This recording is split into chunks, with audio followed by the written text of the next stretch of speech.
Yes sir.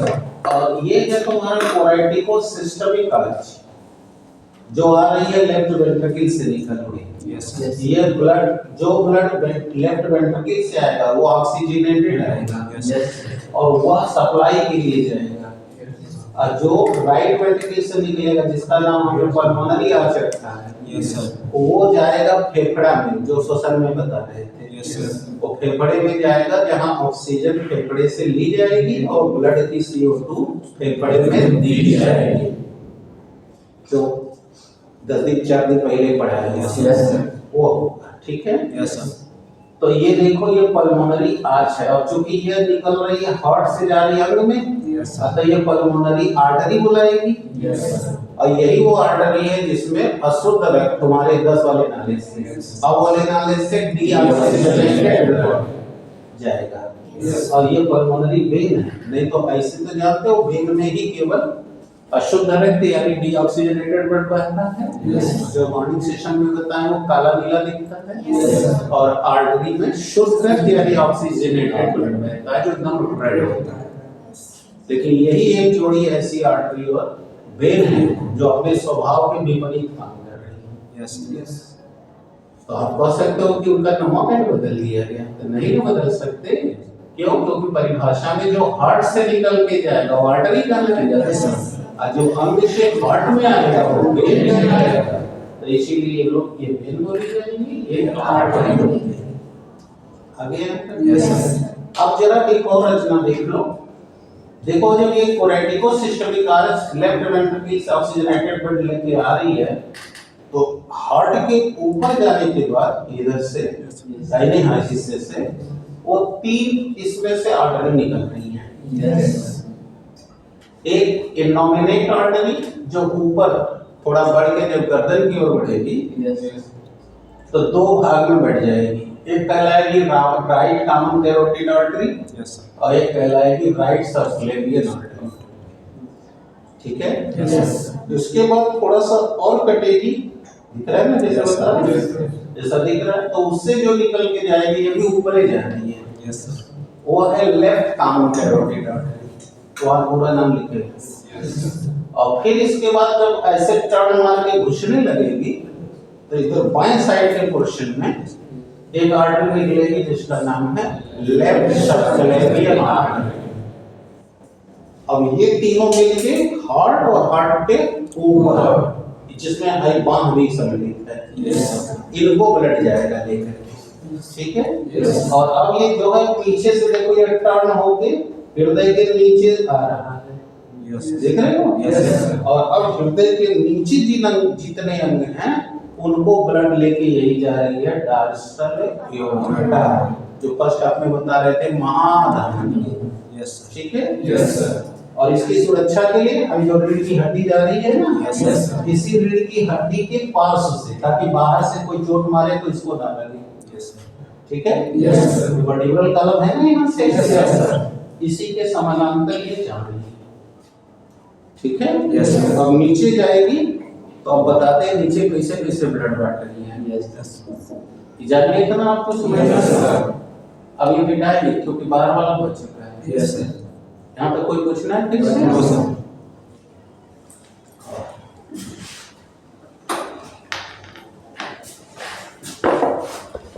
कि heart के नीचे डायफ्राम है। अब ये हार्ट के पीछे से डॉर्सल एओर्टा तुम्हारे रीढ़ की हड्डी के समानांतर जा रही है, देख रहे हो? Yes sir. मेरे हाथ को देखो, यहाँ से ऐसे जा रही है, क्लियर हो रहा है? Yes sir.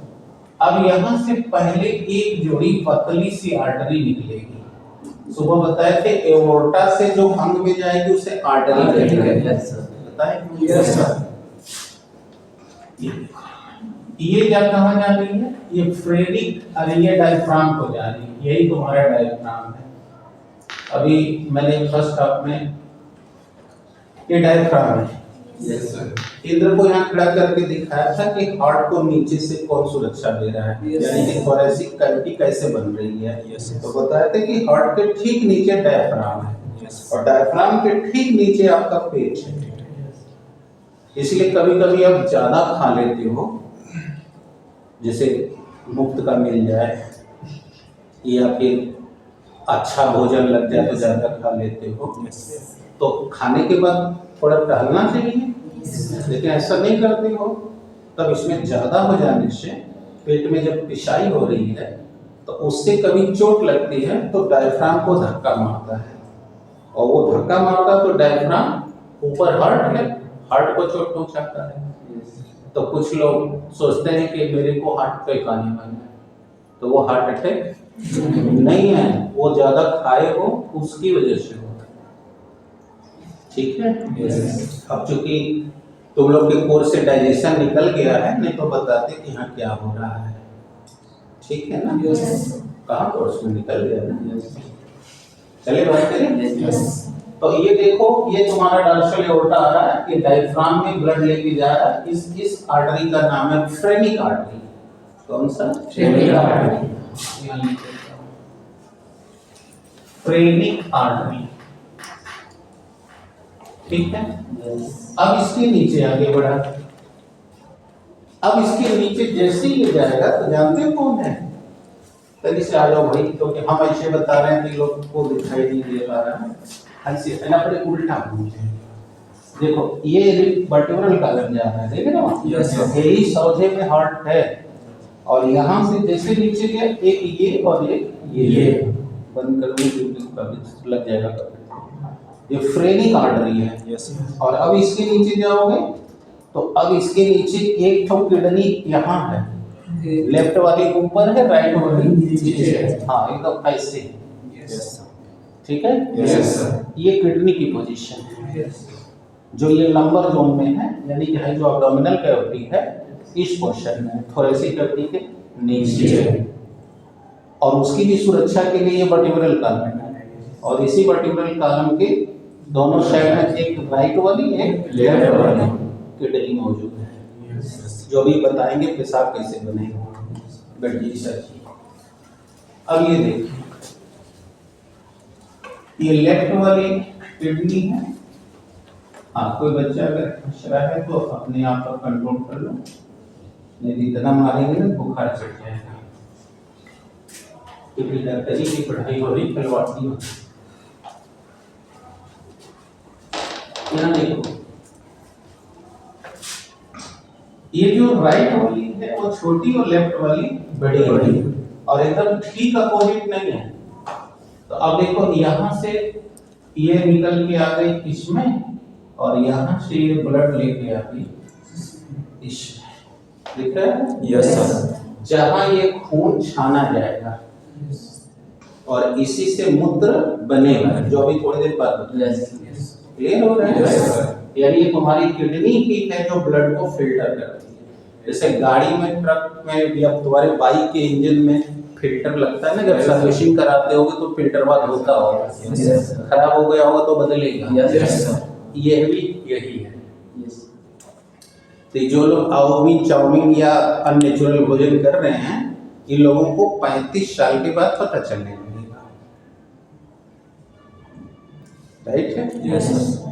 और जितने लोग ये आरओ का पानी पी रहे हैं, उनको पता चल जाएगा 30 के बाद जो उन्हें पीना चाहिए था कि नहीं पीना चाहिए था, क्योंकि सब टीवी देख देख करके पगला हुए हैं। आइए देखिए, यहाँ देखिए। तो अब जरा देख लो, ये जो देख रहे हो इसका नाम है रीनल आर्टरी। लेफ्ट किडनी में जा रही है तो इसका नाम हो गया लेफ्ट रीनल आर्टरी। एल का समझ जाओ? Yes sir. Left renal artery, और ये हो गई राइट रीनल आर्टरी। ठीक है? Yes sir. अब देखो, अब इसके बाद देखो, अब इसके बाद एक आर्टरी निकलेगी जो यहाँ से निकल कर, जानते हो ना, अभी बताया था ना, स्टमक के ठीक नीचे इंटेस्टाइन, वो स्टमक, अरे हार्ट के ठीक नीचे स्टमक है। और स्टमक के बारे में तुम जानते होगे, ये तुम्हारा स्टमक है। ये इसका फंडिंग पार्ट है, ये इसका कार्डियल पार्ट है, ये पाइलोरिक पार्ट है। यस। तो इनको भी ब्लड चाहिए ना। यस। और फिर इसके बाद ये देखो, अंग्रेजी के सी अक्षर का बनने के बाद अब ये डुओडेनम है, यहाँ से आंख स्टार्ट हो गई। और अब ये देखो जुजेनम है, फिर ये इलियम है, ऐसे है ना। अब इन सबको चाहिए। इसके बाद यहाँ इलियम के बाद चूंकि जगह नहीं है इसलिए शॉर्ट कर रहे हैं। ये वर्मीफॉर्म अपेंडिक्स है, ये सीकम है, फिर ये कोलन है, और फिर ये रेक्टम है, ये पेनिस। तो यहाँ तक तो पाचन चलेगा, और शोषण का काम यहाँ से स्टार्ट होगा। तो एक यहाँ से निकल कर ये मेजेंट्रॉन पार्ट को ब्लड सप्लाई करेगी, इसे मेजेंट्रिक आर्टरी कहेंगे। आया? और फिर ये थोड़ा सा नीचे जाके फिर अब ये इंटेस्टाइनल पार्ट में जाएगी, तो इंटेस्टाइनल आर्टरी कहेंगे। आ रहा है समझ में? और अब इसके बाद यहाँ आने के बाद दोनों पैरों के बीच जहाँ से दो पैर अलग अलग हो रहे हैं, देख लो ऐसे अलग हो रहे हैं ना। उसके पहले ये तुम्हारा पेल्विक आर्टरी है। अब एक निकलेगी जो लंबर आर्टरी होगी, जो कमर को और कमर की मांसपेशियों को ब्लड सप्लाई करेगी। आया? और अब यहाँ तक आने के बाद एक जाएगी एजाम में, एक जाएगी ये देखो मांडवा। ठीक है। अब ये है फीमोरल आर्टरी, और फीमोरल आर्टरी जो लेफ्ट और राइट जांघ में जाती है, थाई। अब ये थाई के बाद नीचे का बताया हुआ इनका सैंक जोन कहलाता है, यदि होगा। अब वो जब सैंक में जाएगी तो सियाटिक कहलाएगी, फीमोरल इसके बाद सियाटिक। ये पूरा ब्लड का वितरण हो गया। आगे समझ में? कैसे हार्ट ने भेजा, कैसे कहाँ पहुंचा दिया। अब कोई प्रॉब्लम? अब और इंटरनली पार्ट देख लो। बैठा है ना? Yes sir.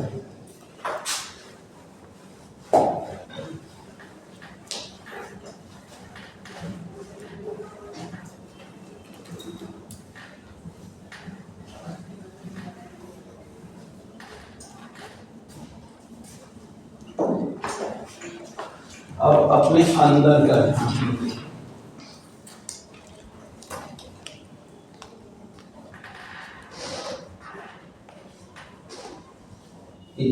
Yes sir.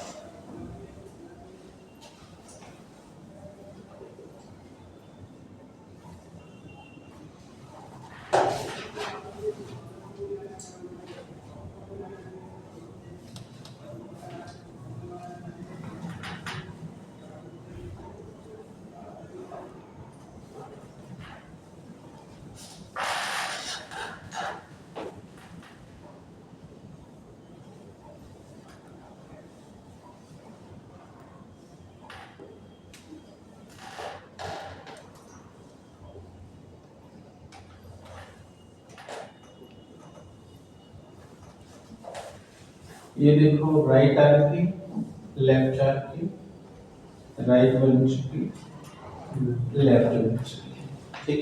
Yes sir. अब यहाँ देखो ये ट्राइकस्पिड वाल्व है, ये बाइकस्पिड वाल्व है। तो मैं कलर चेंज करता हूँ। अब यहाँ से ये निकल करके ये जा रही है, और चूंकि इसी को दिखा रहा हूँ इसलिए अभी यही जाके एक ऐसे और ऐसे दिख रहा है बेटा। ये जा रही है तुम्हारी राइट लंग्स में। इसके अंदर वो कैसे जाएगी, क्या करेगी, वो इनका बता दो। कि बताया था ना, जैसे ब्रांकाई बटेगी, ब्रांकियोल्स बटेगा, फिर उस पर आर्टरी का जाल जाएगा, सभी बता चुका हूँ। लेकिन भीतर नहीं घुसूंगा क्योंकि बता चुका हूँ। ऐसे ही ये जो है ये जा करके देखो ये लेफ्ट लंग्स में घुस गई। ठीक है। Yes sir. और फिर अब यहाँ से मैं काला कर रहा हूँ। अब ये जहाँ जहाँ ब्लड गई फिर ये वापस भी तो आनी है ना। अब ये देखो वापस आ करके इसमें आ रही है।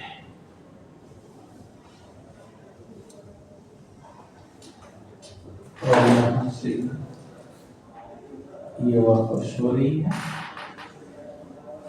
ये दूसरी वाली। अब ये जो अभी बाहर वाला जो दिख रहा था ये था ना पल्मोनरी वेन। Yes sir. और अब जरा देखो, अब यहाँ से अब ये काला वाला दिखा है, यही थी जो इसके यहाँ से आके यहाँ डर्सल एओर्टा बन गई थी। इसमें 3 तो निकली थी ना, जो भी बता के आ रहा हूँ, इनॉमिनेट, LCC, LSC है ना। Yes sir. Innominate left common carotid artery और लेफ्ट सबक्लेवियन आर्टरी अभी बता रहा हूँ। अब जो क्यों बता दी तो बस इशारा करो। चलिए यस सर। अब तो मैं एक चीज और भी याद दिला दूं, जो ऊपर से आ रहा है सुपीरियर वेना कवा, यस सर। और नीचे से आ रहा है इंफीरियर वेना कवा। जो हार्ट के नीचे से ब्लड कैरी कर रहा है, ये ऊपर से चला जाता है। ठीक है। Yes sir. अब आप देखिए, चलिए यस सर। पकड़िए। अब आपको पहले मैं इंटरनली क्वेश्चन समझा करके तब हमारा हार्ट कैसे काम कर रहा है वो बताता हूँ। ये ठीक है। चलिए देखिए, ये आपका राइट आर्टरी है, ये लेफ्ट आर्टरी है, ये राइट वेंट्रिकल है, लेफ्ट वेंट्रिकल। राइट आर्टरी ध्यान देना, राइट वेंट्रिकल आर्टरी अपने नीचे एक छिद्र से इसमें खुलता है। जिस छिद्र को sino auriculo aperture, sino auricular aperture, auriculo aperture.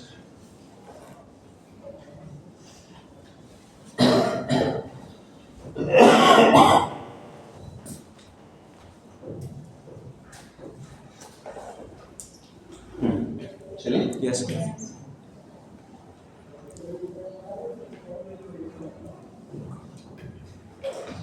चलिए देखिए,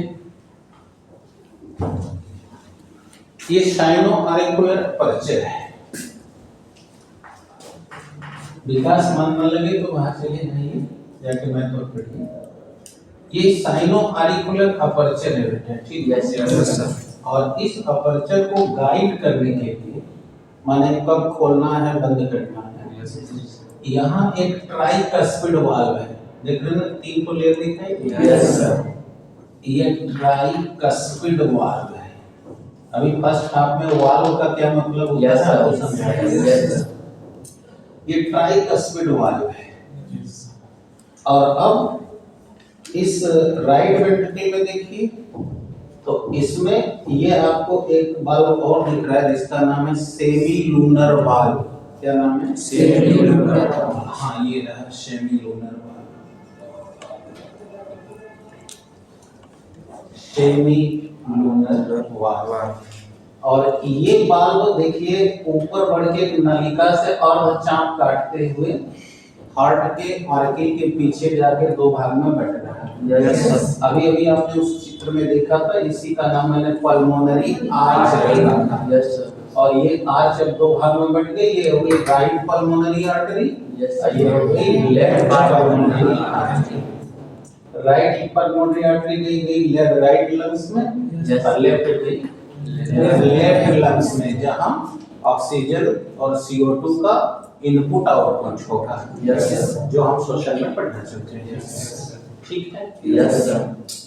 और जब वहां से ब्लड यहाँ प्योरीफाई होकर अर्थात ऑक्सीजनेटेड हो जाएगा, तो तो वही ब्लड देखिए नीचे से राइट पल्मोनरी वेन, अब अंग से हट हो जा रहा है। Yes, sir. वेन हो गई ना। Yes, sir. Right pulmonary vein और लेफ्ट पल्मोनरी वेन दोनों ज्वाइंट होकर लेफ्ट आर्टरी में खुल गई। Yes, sir. अब ये जो ब्लड आया है वो ऑक्सीजनेटेड ब्लड है। Yes, sir. और फिर उस ब्लड को यहाँ एक फिर वैसे ही ऐसे अपर्चर आ गया, साइनोआइकुलर अपर्चर, Yes. जो बाइकस्पिड वाल्व से गाइडेड है।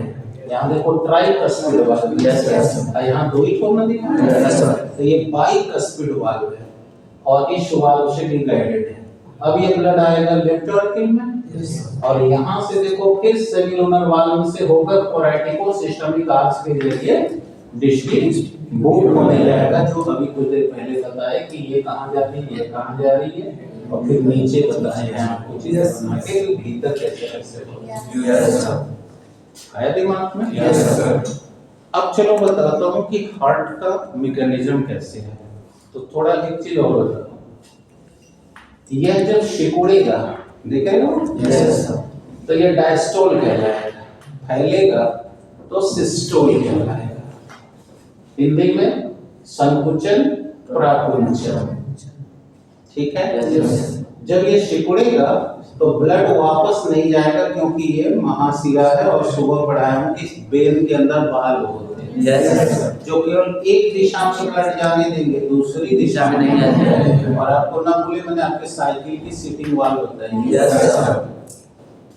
तो यहाँ से जब ये सिकुड़ेगा तो ब्लड यहाँ नहीं जाएगा, इस रास्ते जाएगा, ठीक है। Yes. अब हम आपको समझाते हैं।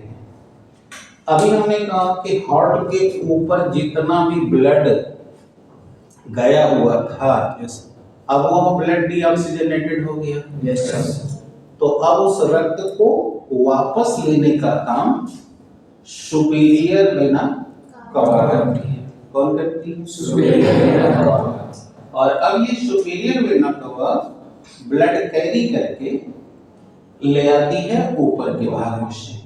और ये जो आपने पढ़ा था इंफीरियर वेना कवा, अभी बताएं कि हृदय के नीचे के कुल भागों से रक्त संग्रह करके ये ले आती है। Yes, sir. तो इस तरह ऊपर के भाग और नीचे के भाग से आया हुआ रक्त जा करके राइट आर्टरी में खुलता है। Yes. क्योंकि हमने सुबह बताया ये ब्लड रुक के जाएंगे। Yes, sir. तो जब ये इसके अंदर जाएगा तो जाते ही ये चैम्बर खुल जाएगा, जिसे हम कहेंगे सिस्टोल, राइट है। Yes. यानी कि प्राकुंचन। Yes, sir. अब ये देखिए खुल गया। Yes, sir. जब ये फूल गया तो जैसे ही इस पर रक्त का दबाव पड़ेगा, आप लोग जानते हैं न्यूटन का थर्ड लॉ, अभी जैसे ही रक्त मारेगा धक्का, तो बोलो ये धक्का आकर पूरी दीवार पर पड़ेगी। Yes, sir. तो न्यूटन के थर्ड लॉ से क्रिया के विरुद्ध प्रतिक्रिया। तो ये जब फैलेगा तो ये चूंकि कैसी दीवार है, स्पॉन्जिनस, Yes, sir. फैलते ही प्रत्यास्था से सिकुड़ेगा। Yes, sir. ठीक है। Yes, sir. तो इस सिकुड़ने में 0.5 सेकंड, कितना 0.5 सेकंड का समय लेता है, Yes. यानी 1 सेकंड भी नहीं लिया। कितना 0.5 सेकंड 0.5 सेकंड गया दिमाग में? Yes, sir. अब ये देख लो, अब यहाँ पर उनको थोड़ा सा मैं उधर का बोल दिया, 0.1 सेकंड लेगा। और जब ये हाई वाला सिकुड़ेगा तो 0.7, टोटल मिला के 0.8 सेकंड इसके संकुचन और प्राकुंचन में लगता है। Yes, sir. आया समझ में? Yes, sir. कि नहीं आया? आया। आगे देखो, तो जैसे ये ब्लड इसमें आया, ब्लड के आने से ये फैलता है। Yes, sir. फैलने से फिर जब सिकुड़ेगा तो इसमें कपाट लगे हुए हैं, बाल लगे हैं। Yes, sir. अब वो बाल बंद हो जाएंगे और ये रक्त वापस इस वेना कवा में नहीं जाएगा। तब वो नीचे दबाव डालेगा। तो बोलो यहाँ कौन है? Tricuspid valve. दबाव पड़ते ही ये वाल्व हट जाएगा। माने कुछ ऐसा है जैसे ये स्विच है, दबाव पड़ा, हो गया। Yes. और ऊपर दबाव पड़ा था, आया कि नहीं? Yes, sir. वैसे ही यहाँ दबाव पड़ा तो ये हट गया। अब हटते ही ये ब्लड कहाँ चला गया? राइट वेंट्रिकल में। तो इसका हुआ संकुचन Yes, और इसका हुआ प्राकुंचन। आ गया? Yes sir. अब इसकी फैली हुई है, यस कंफर्म हो गया? Yes, अब जब ये आ गया प्राकुंचन तब इधर फिर संकुचन चलेगा। Yes sir. फिर ब्लड इसमें आएगा। Yes, फिर अब ये इसमें आने के पहले अभी इसको प्राकुंचित करके संकुचित करके ढकेलेगा। Yes sir. तो ये खाली होगा तो फिर वो ब्लड इसमें यस आएगा। सर। यस कुछ समझ में आ रहा है? Yes sir. यानी उसी तरह जैसे दोन देखे होंगे देहात में, पानी भरा ऐसे उलट दिया तो खाली हो गया तो फिर Yes, sir. वही यहाँ कठिन लग रहा है। No sir. और जब ये संकुचित होगा तो अब ये बल बंद हो जाएगी। Yes sir. यानी कि वन वे व्यवस्था है, इसमें आने का रास्ता है, जाने का नहीं। जाने का नहीं है। बुलाती है मगर जाने का नहीं। याद है ना? Yes sir. कोई दिल बोल रहा है। Yes sir. और ये जब ऐसे प्राकुंचन संकुचन करेगा ये आपको सूचना भी देगा लब डब करके। Yes sir. लब डब जो आप लोग पढ़ते हैं लब हो गया। यस तो ये वो लब कर रहा है, लब डब लब डब लब डब लब डब लब डब कैसे कर रहा है? यस दिमाग काम कर रहा है? Yes. जैसे पानी भरा उसमें ढेला फेंको तो आवाज आती है ना? यस कट्टर हो गया? Yes sir. हाँ, बुलाती है मगर जाने का नहीं। क्यों रोक दिया इसे? यस कितने जानता क्या कर रहा है, कहाँ जा रहे हैं? चल आगे बढ़। अब ये बंद कर देगा। Yes sir. तो अब इसको रास्ता कहाँ मिलेगा? इस पल्मोनरी इस सेमिलुनर वाल में। अब ये ब्लड जाएगा सेमिलुनर वाल में और अब ये ब्लड इस पल्मोनरी आर्ट से होकर पल्मोनरी आर्टरी द्वारा लेफ्ट राइट में पहुंचेगा, जहां ऑक्सीजन ली जाएगी, CO2 छोड़ी जाएगी। लेते ही बताइए ब्लड ऑक्सीजनेटेड हो गया, एकदम लाल हो गया ना?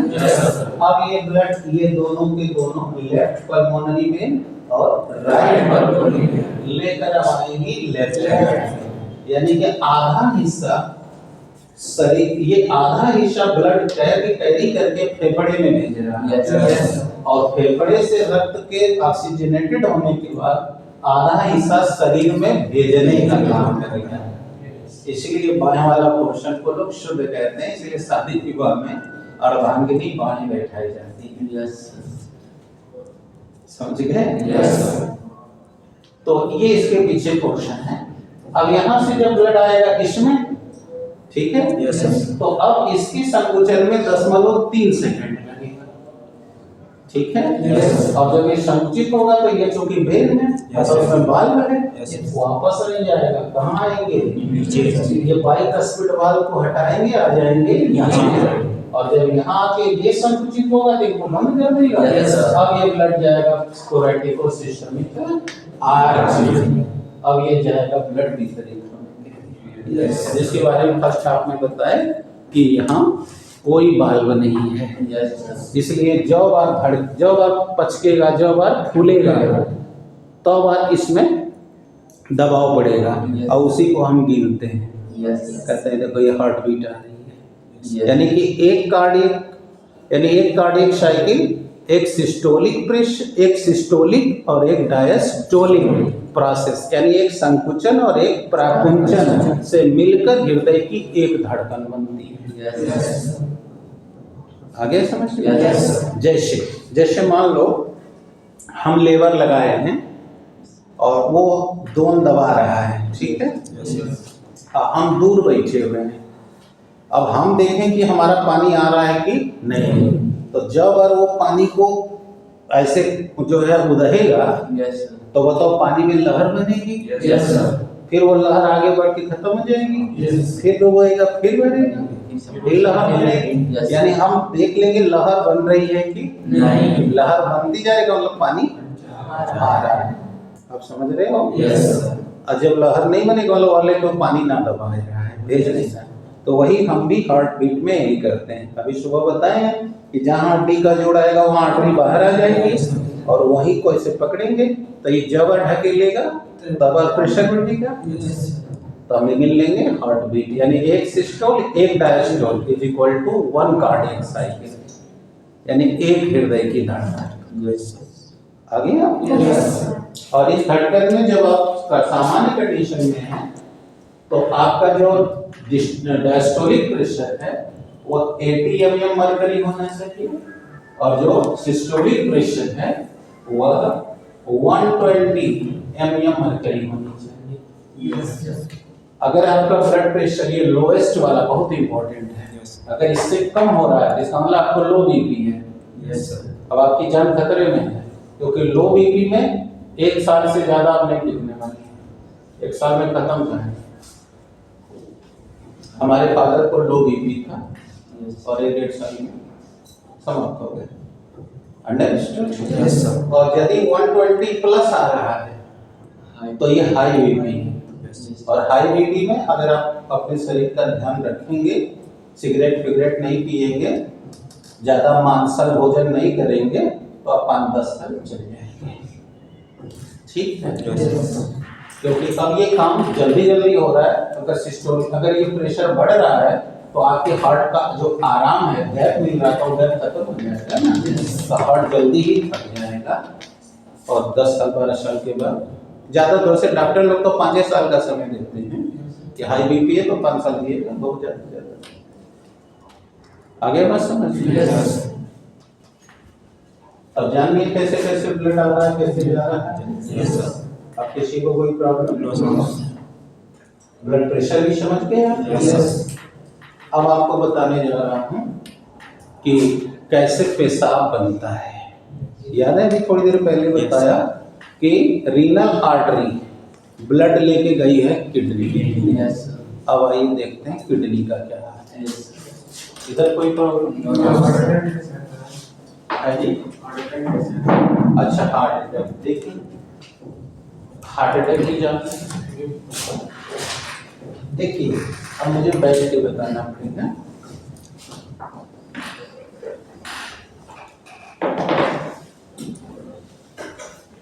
चलिए आराम से सुनिए, अगर नहीं होगा तो कल फिर आपको आना पड़ेगा।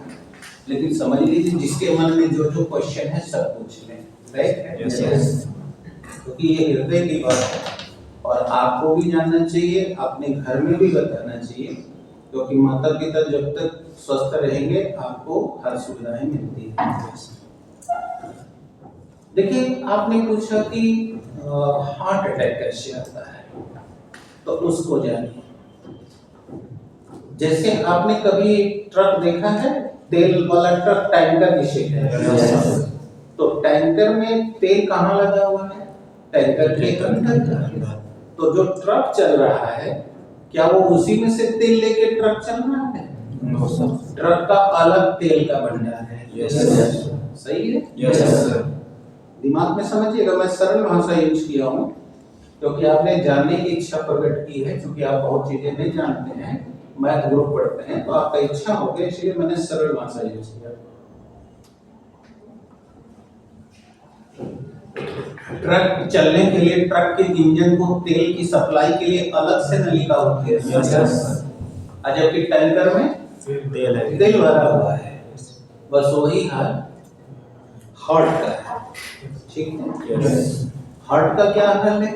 हार्ट में ब्लड भरा हुआ है, लेकिन हृदय ऊर्जा लेने के लिए खुद ब्लड हार्ट से नहीं लेता। इसको भी अपने धड़कन को बनाए रखने के लिए, जैसे शरीर के हर अंग को ब्लड चाहिए ना, ब्लड ही ऊर्जा पहुंचा रहा है। बात समझ रहे हैं? वैसे ही हार्ट को भी अपनी धड़कन को बनाए रखने के लिए उसे भी ब्लड की आवश्यकता है, परंतु वह ब्लड डायरेक्ट वह हार्ट से बल्कि हार्ट से ब्लड हार्ट को जाने के लिए, उसकी मसल्स को जाने के लिए, ताकि वो संकुचन और प्राकुंचन करे, सिस्टोल और डायस्टोल करे। इसके लिए एक जोड़ी आर्टरी निकलती है जिसका नाम कोरोनरी आर्टरी है। कौन सी आर्टरी? Coronary artery. तो यहाँ 2-3 सवाल आपके बन गए पेपर के। हार्ट को ब्लड कौन देता है? एक जोड़ी कोरोनरी आर्टरी। ठीक है? बात समझ में आ रही है? तो वो जो कोरोनरी आर्टरी है वो बहुत पतली है, यानी वो सीका है, जैसा कि आप लोगों ने लिम्का पीते समय एक सीका लगा के चूसते हैं, या फ्रूटी उटी पिए होंगे तो मैंने कहा सीका रहता है ना, खींच के पीते हैं, यस बस उतनी पतली ये आर्टरी है।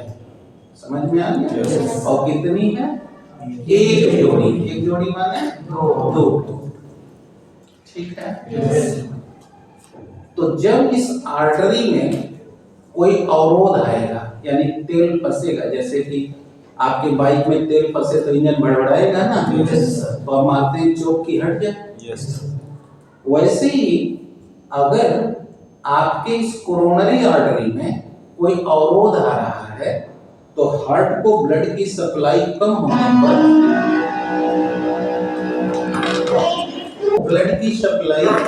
होने पर कार्डियक मसल को ब्लड ना मिलने से वो सिकुड़ती है। सिकुड़ने से हार्ट में दर्द होता है, तो वह एंजाइना है, वह संकेत भेज रहा है कि जनाब जितना मेरे से काम ले रहे हो उतना मुझे रक्त नहीं मिल रहा है। ठीक है? तो ऐसी स्थिति में अभी आपको हार्ट अटैक कभी नहीं आएगा। अभी वो एंजाइना, जैसे कि आपका गाड़ी चल रही है और तेल फंसती है तो तुरंत बंद हो जाती है कि पहले भड़बड़ाती है? भड़बड़ा करके 2 बार भड़बड़ाएगी, रुकेगी, भड़बड़ाएगी, रुकेगी, यानी वो आपको संकेत दे रही है कि भैया तेल नहीं मिल रहा है जितना आप चाप से हमको चला रहे हो। सही है? वैसे ही ये भी जब कोरोनरी आर्टरी में कोई बाधा आ रही है और जितना हृदय को रक्त चाहिए वो रक्त की आपूर्ति नहीं हो रही है, तो ये कार्डियक मसल सिकुड़ करके पेन पैदा करती है, दर्द करती है, और इसलिए आप छाती पकड़ लेते हैं कि हार्ट अटैक आने वाला है। हार्ट अटैक कभी नहीं आना है, ये एंजाइना यानी दर्द हो रहा है जो यह बतला रही है कि हमको जितना आप यूज कर रहे हो उतना ऊर्जा हमको नहीं मिल रही है। तो आपको क्या करना चाहिए? तो उस व्यक्ति को जैसे ही हार्ट में दर्द आवे फ्लैट हो जाना चाहिए, क्योंकि आप खड़े हो तो प्रेशर ज्यादा लग रहा है। फ्लैट हो जाइए, मतलब बेड पे लेट जाइए और पैर फैला के आराम से सोचिए मत। अभी मत सोचिए कि दुकानदारी बिगड़त है तो फलाना नुकसान हो रहा है, क्योंकि आप जितना सोचेंगे उतना इसको प्रॉब्लम बढ़ती जाएगी। आ रहा है समझ में? क्यों बढ़ेगी ये भी समझाता हूँ 2 मिनट के बाद, क्योंकि आप जितना मुझे खोदेंगे मैं और भी खोदते जाऊंगा, और कोर्स में बहुत कम पढ़ना है। ठीक है? कोर्स में तो मैंने देखा हार्ट अटैक वगैरह कुछ नहीं दिया है, लेकिन आप जितना पूछेंगे मैं उतना बताऊंगा। बात समझ में आ रही है? पकड़िए।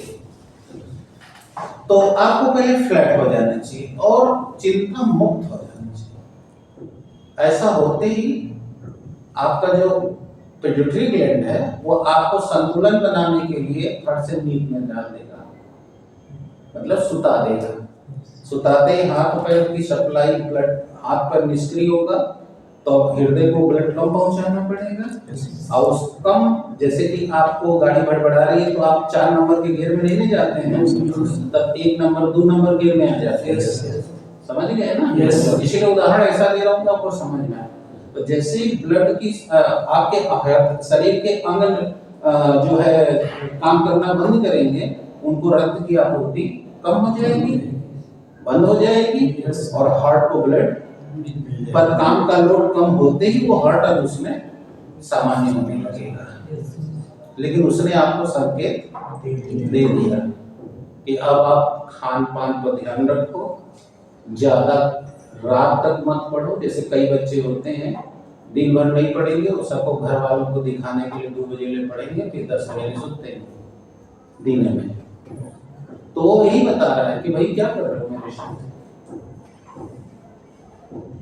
आया समझ में? इसीलिए आपकी मेमोरी अगर लॉस में जा रही है तो उसका एकमात्र कारण, और आजकल एक और क्वेश्चन चल गया है कि हॉस्टल में बच्चे नशा करके 2-2 बजे रात में पढ़ते हैं। नशा करके, शुरुती खा के, गांजा पी के, दारू पी के, आजकल ये फैशन चल रहा है। ये बच्चे जितना अपना बिगाड़ सकते हैं अपनी पीढ़ी को उतना बिगाड़ रहे हैं और दिखा रहे हैं बहुत डरवाने से। ये सब गलत है। इसीलिए वो कम ही उम्र में देख रहे हो कि उनको प्रॉब्लम घेर रही है। तो आप लोग ऐसा मत करना। पढ़ने का सबसे बढ़िया टाइम है 6 बजे से 5:30 से पढ़ना शुरू करो, 9:30 तक पढ़ो। फिर आराम से 10 बजे सो जाओ, 4 बजे भोर में उठो, सुबह 6 बजे निकलो, ताकि 6 घंटे 7 घंटे तुम्हारे ब्रेन को रेस्ट मिले। इससे ज्यादा भी नहीं सोना है, कम भी नहीं सोना है। ये नहीं कि अब तुम 10 बजे चलो रहे हो पढ़ने या 3 बजे और ले पढ़ो, वो पढ़ाई को नहीं करना। ये शरीर ही नहीं रहेगा तो पढ़ो तो क्या करोगे? समझ रहे हो? तो अब वहां वो संकेत दे रहा है कि भाई लोड कम करो। दूसरा संकेत क्या दे रहा है? दूसरा संकेत ये कह रहा है कि थोड़ा खेलो ताकि चर्बी गले। समझ में आ रहा है? चर्बी गले ताकि हमारी वेसल्स थोड़ी फ्री हो, चर्बी के प्रेशर से कम हो, तो हमें रक्त आपूर्ति होने लगे। चौथा क्या, तीसरा क्या वो कह रहा है कि हमेशा चिंता मत करो, और अगर दारू या ड्रग्स ले रहे हो तो बंद करो। ठीक है? अगला क्या कह रहा है कि थोड़ी हंसी मजाक की भी किताबें पढ़ लो ताकि तुम्हें खुशी हो, प्रसन्नता हो। जैसे कॉमेडी वॉमेडी देखते हो तो खुश हो जाते हो ना, ऐसे उसी तरह कहानियां हो, जैसे मनोहर कहानियां हो, और नंदन की कहानी हो, बच्चों की किताबें हो, पढ़ो और खुश हो जाओ, ये वो कह रहा है। और अब जो सबसे इंपॉर्टेंट बात कह रहा है वो ये कह रहा है कि चर्बी वाला भोजन ना करो। यानी कि मछली का मांस डाइजेस्टेबल ज्यादा है, और जितने रेड मीट खुद ही प्रोटीन बढ़ाते हुए बता चुका हूं, वो बंद करो। अब आपको सवाल उठता है कि क्यों? अब बताता हूं क्यों। आपके शरीर में 1 लाख किलोमीटर रक्त वाहिनियों का जाल है। ये जो शरीर लेके आप लोग बैठे हैं, और इसकी लंबाई तब और बढ़ जाती है जो लोग मस्कुलर व्यायाम करते थे। क्योंकि कोई व्यक्ति बॉडी बिल्डर है, खेलता कूदता है, तो देखना वो मार नस दिखाई देगी, क्योंकि जब आप एक्सरसाइज करते हो तो ब्लड की आपूर्ति ज्यादा मांगता है, तो उसके लिए नए नए वेन्स खुल जाते हैं। तो देखोगे जो लोग पहलवान टाइप होंगे, मारकुल नस खूब दिखती होगी, उतना नस अपने भी देखोगे तो नहीं दिखेगी। समझ गए? तो इसीलिए जो लोग मैनुअल वर्कर हैं उनमें ब्लड वेसल की लंबाई 1 लाख किलोमीटर से भी ज्यादा होगी। नहीं तो सामान्यतः 96,000 किलोमीटर लंबी ब्लड वेसल यहाँ जितने लोग बैठे हो सबके हैं। अब आती है बात कि ये क्यों होता है क्या? अब सुनना, जब तुम ज्यादा चर्बी वाला खाना खाते हो, काम नहीं करते हो, जैसे हमने कई बार नहीं कहा कि जनरल और घर का कुल काम सबको करना चाहिए। अब तुम सोचते हो कि हमारे घर तो सब इक्विपमेंट है, हम बहुत बड़ा आदमी हैं, हम हाथे से कहीं काम करेंगे, तो वो हाथ से काम करना तुम्हारे निजी स्वास्थ्य के लिए जरूरी है। आया बात समझ? क्यों? क्योंकि अगर तुम्हारा बॉडी वेट 1 किलो ज्यादा हो जाता है, जैसे कल बता रहे थे कि आप लोग जिस उम्र में हो 50 से ज्यादा उम्र में बॉडी वेट नहीं होनी चाहिए, लेकिन अगर कोई का बॉडी वेट ज्यादा है तो 1 किलो अगर बॉडी वेट उसका बढ़ रहा है तो रक्त वाहिनी में 700 किलोमीटर लंबी रक्त वाहिनी में फैट जमा हो रहा है। तो जैसे घर में नाली होती है और नाली न साफ करो तो देखना नाली में कचरा जमा होते से नाली में तनिको पानी ज्यादा डालोगे तो नाली के ऊपर आ जाएगा, है ना? तो उसी तरह तुम्हारे रक्त वाहिनी में क्या होता है? 700 किलोमीटर लंबी 1 किलो चर्बी फैल जाती है। अब सोचो कि अगले महीने 3 किलो बॉडी वेट बढ़ जाए तो 60 तरीके कई 100 किलोमीटर लंबी वो फैल गई, तो बताओ ब्लड तो भेजाएगा हार्ट के दबाव से, सिस्टोलिक प्रेशर से, आ रहा है समझ? तो अब तुम्हारे हार्ट को बताओ ज्यादा प्रेशर डालना होगा, तो बीपी बढ़ेगी कि नहीं बढ़ेगी? यस। बढ़ जाएगी। तो पहले तुमको बीपी की बीमारी पकड़ेगी। यस। ठीक है। यस।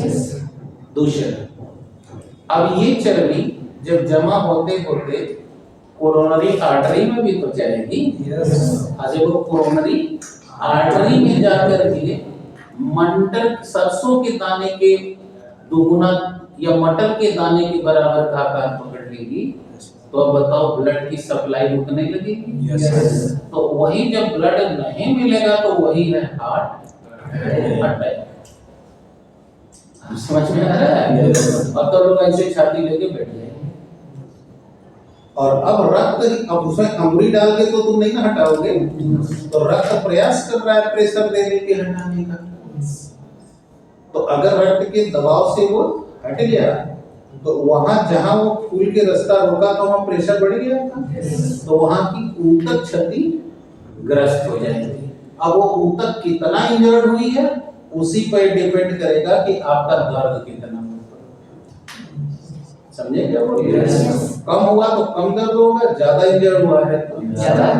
अब उसको मरम्मत करने में 15 दिन लगेंगे। खाली मंडल के दाने के बराबर जमा होने। आगे समझ में? यस। अब डॉक्टर के पास जाओगे तो डॉक्टर कहेंगे जितना भी कुल सुनाए थे, फिर वो कहेंगे रोज 2500 कदम कम से कम, यानी कि कम से कम 2500 कदम, यानी लगभग 3 किलोमीटर। वैसे तो तुम जानते हो कि एक सामान्य आदमी को कम से कम 6 किलोमीटर उसको पैदल चलना चाहिए। तुम सब जान रहे हो फिर पैदल चलना, कोई साइकिल से जा रहा है, कोई बाइक से, कोई बस से जा रहा है। अब देखोगे पहले जमाने में तो लोग खेते पर जाते थे तो साइकिल से नहीं जाते थे। अब आजकल तो हम देखते हैं, हम जहाँ रहते हैं बगल में हरिजन बस्ती है, हम देखते हैं कि वो सब बाइक लेके आते हैं अंदर। शाबाश, सब ढेर पढ़े लिखे, समझ रहे हैं कि? तो ये इतना पैदल चलना जरूरी है यदि आप हार्ड वर्क नहीं कर रहे हैं। आपको मैनुअल वर्कर होना चाहिए। और जब नहीं जाएगा तो वही, और जब वो पूरी तरह से रोक देगा, नहीं हटेगा, तो ब्लड की सप्लाई बंद होते ही हार्ट अटैक सुने ना, हार्ट अटैक करवाने। आगे सर जी। तो उसके लिए उपाय यही है कि उनको कम से कम इतना रोज पैदल चलें, चर्बी वाला भोजन न करें, तनाव न लें, ज्यादा चिंता न करें। एडिक्ट है बीड़ी सिगरेट वाले तो तब तो जान बचेगी। और नहीं तो आपने ऐसा कमाई कर रखा है कि जान नहीं बचेगी। आगे सर और किसी का कोई प्रॉब्लम है? जान लिया हार्ट अटैक कहाँ से होता है? तो इसीलिए जो लोग ज्यादा मोटे हैं तो उनको ये ध्यान रखना ही पड़ेगा कि मोटापा बुरी बात नहीं है, लेकिन मोटापा अंडर कंट्रोल होनी चाहिए। माने आप उतना वर्क कीजिए, अगर आप सो रहे हैं, केवल कम काम कर रहे हैं, तो आपकी चर्बी तो जमा होती ही रहेगी। तो आप ही के लिए कष्ट है। और जानते हैं जब मोटापा आता है तो खाली हार्ट ब्लड प्रेशर की बीमारी नहीं होती, सारी बीमारियों की जड़ ही मोटापा है।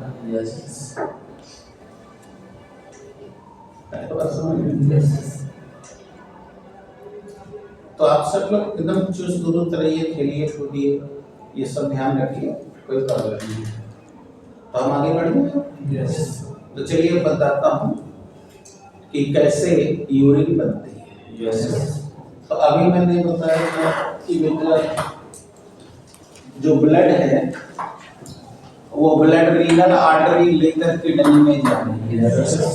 अब आइए किडनी,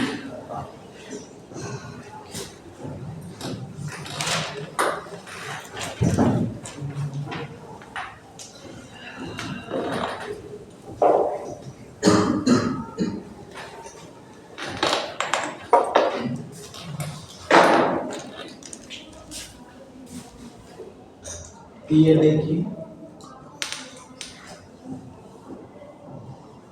ये डर्सल एओर्टा है, यहाँ से रीनल आर्टरी लेफ्ट में गई थी, लेफ्ट किडनी, यस सर, और ये राइट वाली है जो थोड़ी इससे छोटी होती है। यस सर, अब ये रीनल आर्टरी है जो इसके अंदर घुसी है। अब इसके बाद भी थोड़ा समझ लीजिए तब मैं चित्र में आऊँ। अब यहाँ से देखिए ये यूरेथ्रा निकल रहा है। जब रक्त इसमें छनेगा, पेशाब बनेगा, तो वो पेशाब इसी दोनों नली से आ रहा है और आ करके आपके यूरिनरी ब्लैडर में इकट्ठा हो रहा है। यस सर, देख रहे हैं? यस सर, इसी यूरिनरी ब्लैडर में ये इकट्ठा हो रहा है। ठीक है? यस सर, और यही फिर आगे का मैं जब जनरल पढ़ाऊंगा तो बताऊंगा, क्योंकि हमारा फोकस तो इतने पे ही है। यस, और यहीं से ये मूत्र मार्ग से शरीर के बाहर आएगा। ठीक है? यस सर, अब इसके अंदर जब ये रीनल आर्टरी घुसी है, ये वाली रीनल आर्टरी, तो अब उसके अंदर क्या चल रहा है? तो अंदर के पहले इसको थोड़ा सा डिटेल कर दें। ये आपकी किडनी है और किडनी का अंदर ये ग्लैंड्स ऑफ बर्टनी, ये देखिए,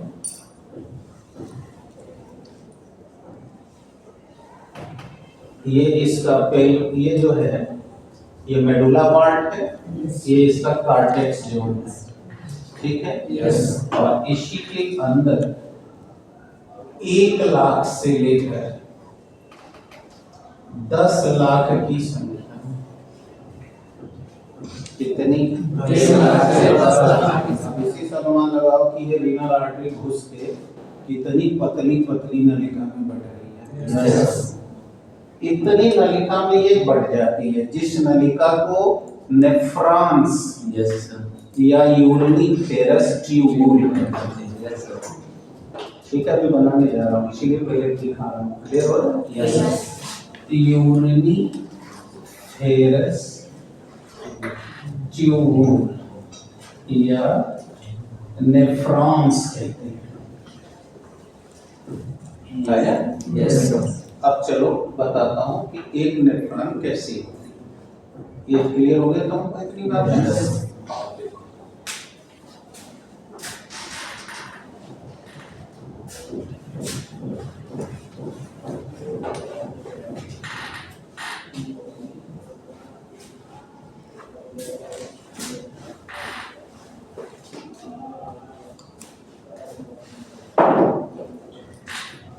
देखो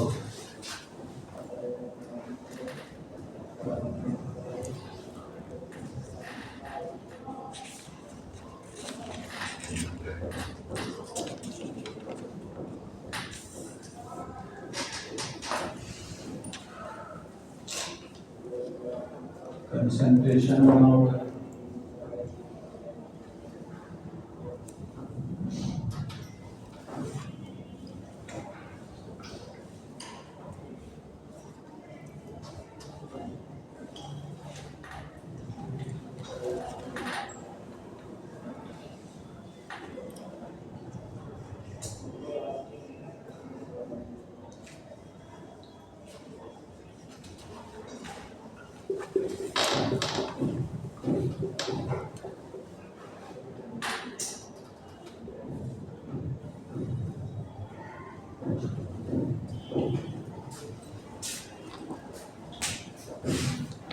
ये एक नलिका दिखाई जा रही है जिसको भी बताया जा रहा था कि 1 लाख से 10 लाख किडनी के अंदर घुसी हुई है।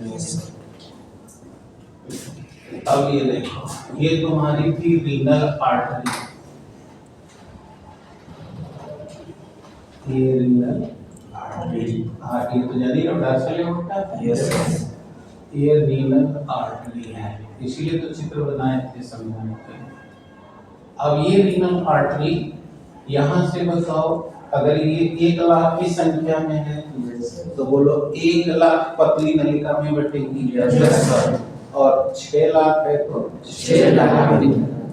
अब इससे जो नलिका निकलेगी उस नलिका का नाम होगा इफरेंट आर्टरी।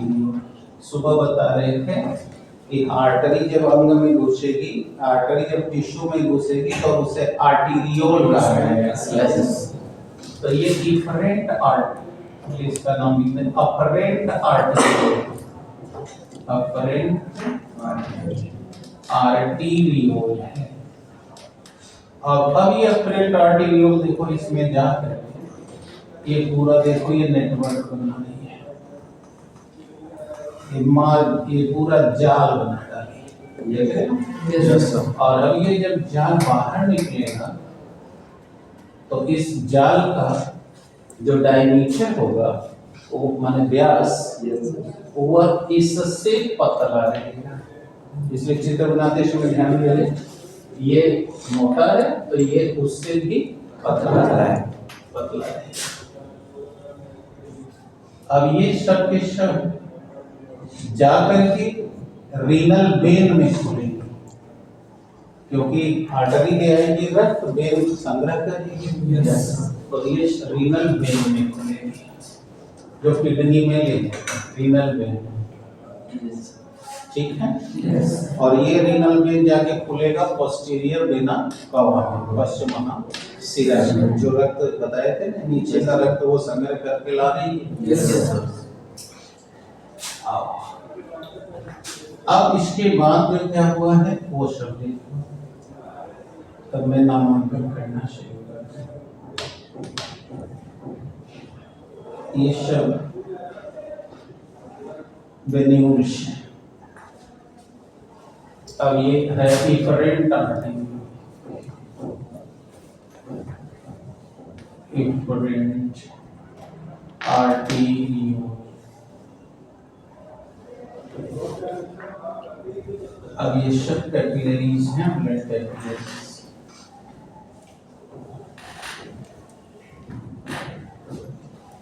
अब एक नेफ्रॉन जो बता रहा था उसके 4 भाग हैं। पहले भाग को कहते हैं बोमेन कैप्सूल, बोमेन कैप्सूल। दूसरा पार्ट है नेक, तीसरा पार्ट है एनालेज लूप, और चौथा पार्ट है कन्वोल्यूटेड ट्यूब, कन्वोल्यूटेड ट्यूब्स। ये 4 पार्ट हैं। अब इसमें कहाँ चारों हैं वो बता। हाई जो कप जैसा देख रहे हो ये रोमन कैप्सूल है। हाई जो देख रहे हो चौड़ा वाला हिस्सा ये नेक। हाई जो यू आकार की नलिका देख रहे हो क्या, ये एनाले लूप है। और हाई जो को देख रहे हो ऐसे लगा हुआ है, ये कन्वोल्यूटेड ट्यूब है।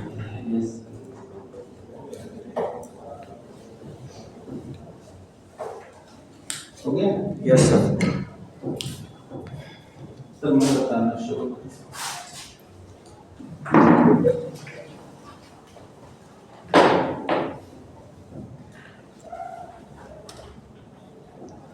बस 4-5 मिनट का होगा।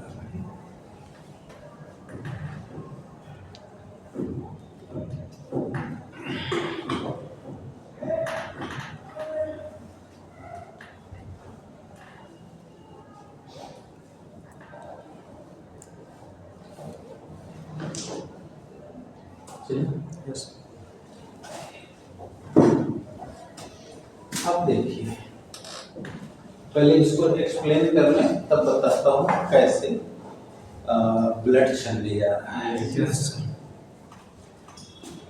हमने कहा कि किडनी के अंदर ब्लड लाने का काम रीनल आर्टरी करती है, और किडनी में से ब्लड फिल्टर होने के बाद जो ब्लड बाहर निकल के जाता है वो संग्रह करने का काम रीनल वेन करती है। तो जैसे ही रीनल आर्टरी किडनी में घुसती है, अभी मैं चित्र में दिखाया था नीचे का मेडुला ऊपर, हमारे ऊपर था मेडुला, नीचे काटे था, अभी किडनी में दिखा है। तो जैसे ही वो किडनी के कार्टिकल जोन में जाती है, जाते ही वो जितने नेफ्रॉन से किडनी बनी हुई है उतनी बार में बढ़ जाती है। अब अगर एक नेफ्रॉन का अध्ययन करें, हेमर हिसाब से नहीं, ध्यान देना। अब अगर हम एक नेफ्रॉन का अध्ययन करें, कितने? तो पाते हैं कि वो नेफ्रॉन 4 भागों से मिलकर बनता है। पहला भाग जिसे बोमेन कैप्सूल कहते हैं, BOWMAN है। यस। दूसरा नेक, तीसरा हैनले, चौथा कर्बोलेटेड। अब एक एक करें। नेफ्रॉन का वह हिस्सा जो कप के आकार का दिखाई देता है, प्याला, प्याला सुनते हो? यस। तो कप के आकार का जो रचना दिखाई देती है, उस भाग को हम बोमेन कैप्सूल कहते हैं। ये कैप्सूल बीच में धंसा रहता है और रीनल आर्टरी जब एक नेफ्रॉन में जाती है, पता है ना, अगर 10 लाख है तो 10 लाख में बटेगी। Yes sir. तो उस नलिका को अफरेंट आर्टेरियोल कहते हैं और ये अफरेंट आर्टेरियोल इस कैप्सूल में जाकर लगातार पतली होती जाती है और पूरी एक नलिका का जाल बना लेती है। समझे? यस। और अब ये जाल वाली रचना को ग्लोमेरुलस कहा जाता है। ग्लोमेरुलस कहा जाता है, ठीक है? यस। अब जब ये यहाँ से बाहर निकलती है तो अब उसका व्यास अपरेंट आर्टेरियोल की तुलना में कम हो जाता है और उस रचना को इफरेंट आर्टेरियोल्स कहते हैं। ठीक है? यस। अब आइए इसके भीतर। इस बोमेन कैप्सूल की पूरी दीवार एपिडर्मल सेल की बनी हुई है। Yes sir. इनको एपिडर्मिस वगैरह सब आता है, वो जानते तो देखते ही समझते, क्योंकि उनको पता था बैरल सेल को। यस। तो ये एपिडर्मल सेल की बनी हुई होती है जो बहुत ही फिल्टर नेचर की, यानी बहुत ही पतली, जैसे कि घर में छननी होता है ना। यस। तो छन्नी से कोई चीज छानोगे तो जो चीज पतला होगा वो छन्नी से नीचे आ जाएगा। केमिस्ट्री पढ़ाते हुए बता रहे थे कि फिल्टर पेपर से छानोगे, जो नीचे जाएगा उसे फिल्ट्रेट कहेंगे और ऊपर जो आएगा वो प्रेसिपिटेट जाएगा। केमिस्ट्री प्रैक्टिकल में पढ़ाते हैं। तो देखो, तो इसका जो स्वभाव है वो छानने का है, अतः बहुत तेजी ये छानने के प्रति बहुत सक्रिय रहती है। ठीक है? यस। ये वाला पोर्शन बोमेन कैप्सूल कहलाता है। अब ये कैप्सूल आगे बढ़कर अब अपनी अपेक्षाकृत पतली नलिका में खुल जाता है, जिसे नेक कहा जाता है। यस। अब ये नेक आगे बढ़कर और पतली रचना में यू आकार का आकार बनाते हैं। अब यह मुड़ करके नीचे जाती है। इस रचना को हेनले नाम के वैज्ञानिक ने खोजा, इसीलिए इसे उनके नाम पर हेनले लूप कहा जाता है। और अब ये आगे बढ़कर कार्टिक्स जोन में फिर घुस करके पेल्विस में जाके खुलती है, जहां सारा मूत्र इकट्ठा किया जाता है। और उस भाग वाली रचना को हम कन्वोल्यूलेटिव बोल्स कहते हैं। ठीक है? अभी मैंने इसकी रचना बताई। अब हम आपको बताने कि पेशाब कैसे छनने जा रहा है, कैसे मूत्र बनने जा रहा है। ठीक है?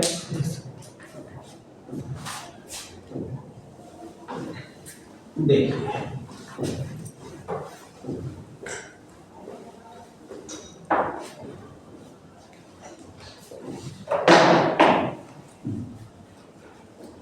आपको हमने आज ही पढ़ाते हुए शुरू में बताया कि बेटा आपके शरीर में श्वसन से जो कार्बन डाइऑक्साइड और पानी निकल रहा है वह ब्लड प्लाज्मा में ही घुलकर सोडियम बाइकार्बोनेट और कार्बोनिक एसिड के रूप में ये पहुंच रहा है लंग्स में।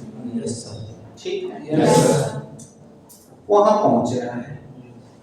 तो जब यही कार्बन डाइऑक्साइड लीवर में जाता है ठीक है। Yes, sir. तो आपने जितना प्रोटीन खाया था, क्या खाया? प्रोटीन। और आपको पता है कि प्रोटीन का अंतिम उत्पाद एमिनो एसिड होता है। Yes, sir. और वही एमिनो एसिड जब वो टूटता है तो ये अमोनिया बनती है। Yes, sir. और वह अमोनिया ब्लड में घुलकर जब लीवर में जाती है तब क्या होता है कि 2 भाग अमोनिया, कितने भाग? 2 भाग। समझाने के लिए रिएक्शन मैं 2 बार लिख दे रहा हूं, ठीक है। Yes, sir. और ब्लड में घुली हुई कार्बन डाइऑक्साइड जब लीवर में जाती है तो लीवर इनके साथ क्रिया करके लीवर के अंदर हेपेटिक सेल में Yes, yes. यह यूरिया में बदल दी जाती है, NH2 NH2, जिसे यूरिया कहते हैं। ये वही यूरिया है जो उस दिन आपको कार्बनिक रसायन के इतिहास में सुना रहे थे कि बर्जीलियस का कॉन्सेप्ट था क्या, और फ्रेडरिक बोलर ने कैसे इस कॉन्सेप्ट को खत्म किया। राइट है? Yes, sir. तो ये देखिए ये यूरिया है और ये यूरिया आपके लीवर में बनाई जा रही है। तो ये आपका उत्सर्जी पदार्थ है, यही मूत्र है, समझ रहे हैं? Yes, sir. और आप देख सकते हो, आपको रिएक्शन समझना हो तो NH2 NH2 ये लिख दिया, Yes. CO2